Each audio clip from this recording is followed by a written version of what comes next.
Today is the day. Today is the day we finally install the loft ladder in a timber frame cabin that we raised a year ago. The project began with an offhand comment to someone who we barely knew at the time, but that has grown to become a true friend. The ladder was a long time in coming for many different reasons. We wanted to use leftover pieces, so we had scrap 5x5, but they were scrap for a reason. They were pretty twisted, poorly milled, and had dried and twisted more in that process. And so we couldn't quite imagine how to turn these twisted timbers into a ladder. The cabin was raised in May, and so then it was summer and it was hot. And then we were hit by Hurricane Helene. Thankfully, the cabin was okay. And then the month after that, Angel went to Mr. Chickadee's timber framing class, and there he learned the life-changing magic of center line layout and line rule. And this allowed us to use these twisted timbers. Line rule allows you to execute precision joinery on imperfect timbers. You can even use it instead of scribe rule on roundwood timbers. So scribe rule and line rule are your two main historic styles. And square rule, which is what this beamer cabin uses, is a comparatively modern 19th century American invention. So line rule allowed us to use these twisted timbers, but we still had to figure out the joinery.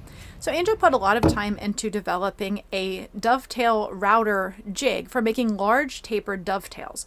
This is very similar to what you see on many of the timber frame style pavilions and pergola kits that you buy online. They mill them on these huge CNC mills, but you don't have to have that. Using this jig, you can use a hand router to create the exact same joinery.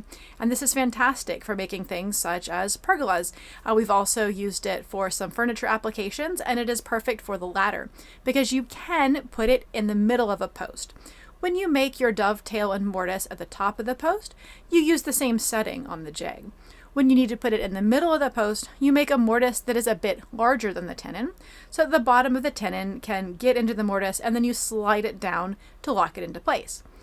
So we made wedges that could be placed into that void. It looks fantastic, and it really doesn't need it for holding the rungs in place, obviously, but it does keep the dirt out, and it could be more functional in an exterior application.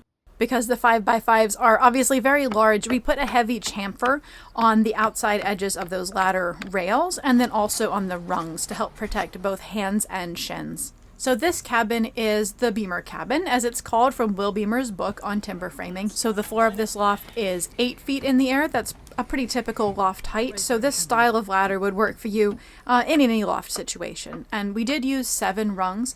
It probably could have used an 8th. It is a little bit of a step on the top, but we did leave those rails long for something to hold onto, so it's fine. Because we needed to see what the owner wanted for the angle, we couldn't cut the feet off or do the bird's mouths ahead of time. So we had to assemble the ladder on site. We had to put the upright pieces into the cabin to mark the angle to cut the bottom at, assemble the ladder, and then mark the bird's mouths, take the ladder back out, cut the bird's mouths, put the ladder in, and then timber locked it in place on the top. And that ladder feels rock solid. It seems like it's never going to go anywhere.